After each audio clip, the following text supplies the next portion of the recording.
Hi guys and welcome back to my channel Popcorn Reviews. I'm Farhad. If you're new to this channel then please smash that subscribe button now, and we are still about 500 odd subscribers away from the 2k mark, the new goal of our channel. So if you're new, please smash that subscribe button and like the video. And as I had said, there are a spate of Malayalam films to get to, and the last of which from last week is the Malayalam film Ayalvaashi, which I have watched on Netflix. Again, it is one of those feel good comedies that I suspected it would be, considering I knew nothing about the film. How is Ayalvaashi? Let's find out. So, coming to the story and screenplay, Ayalvaashi is the story of a feud that takes place between friends who are neighbors over a very trivial issue, and that is pretty much the entire film.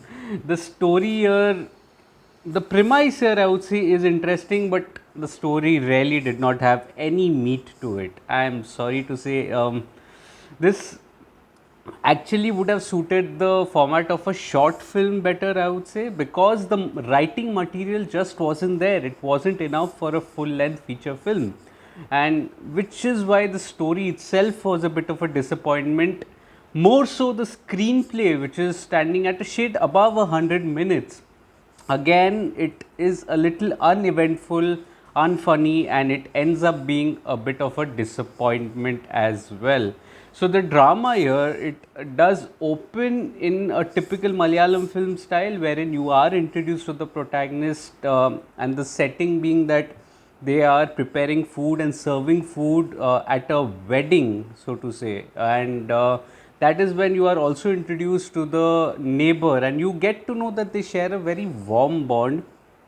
However, things slide downwards once that conflict is introduced, which is so trivial that it absolutely will not hold your attention at all. I mean, for me, that conflict itself was like I needed to just move on from it. It did not demand a fight that was there. The fight also did not raise any sort of intensity, and it did not stir up any kind of emotions within me. If you remember films like Ayappanam Kosham or Driving License, they also started with a small ego conflict that was there, which started building into something else. So every scene, it's something or the other was building on that conflict. Here, it was just a trivial conflict and nothing else. There was no build up after that or before that, which just did not add up anything. It did not add to the screenplay at all. The biggest issue here is the writing, which is uneventful, it is thin, and it doesn't have any sort of meat, which is why the jokes also do not land here. The jokes are a bit of a hit and a miss. Some do land because of some terrific acting, but others they do not. And again, it boils down, as I said, to the writing. The writing here isn't as good as it should have been. Even the events leading up to the final act, after beating about the bush, they were going round and round in the middle. I mean, there was no writing material as such, so they were going round and round. And after beating by the bush, the final act did throw up a few twists and turns that are there in the lead up to the mystery behind the conflict, to unravel the mystery, which by the way did not really stir up any emotions, but the twists and turns were decent. The payoff though just wasn't there. The payoff wasn't there because there was no time invested in the relationship between the characters and their internal character dynamics. If that had been done, there would have been a payoff at the end, which wasn't done. The conflict was almost introduced within the first 15 minutes, and that wasn't enough time for the viewers to invest in the drama, which is why the screenplay here falls flat. It's as flat as a pancake, as you would say. Coming to the technical aspects, the dialogues, music, and the direction, I felt that the dialogues are all right, but nothing much to shout about. The music and the BGM were at least trying to enhance the drama. The cinematography was very good, and I did like the idea of food being used as scene transitions. I think that was an interesting concept that was there, which was quite themed out throughout the film, and I did like that. That was an interesting concept, although it didn't have anything to do with food per se, but yeah, it was an interesting way to shift from one scene to another. Director Irshad Parari, I think he does a good job here considering the subject that he had at hand. The subject was wafer thin, and still I could see some skills there in his direction. He did try his best to enhance the work.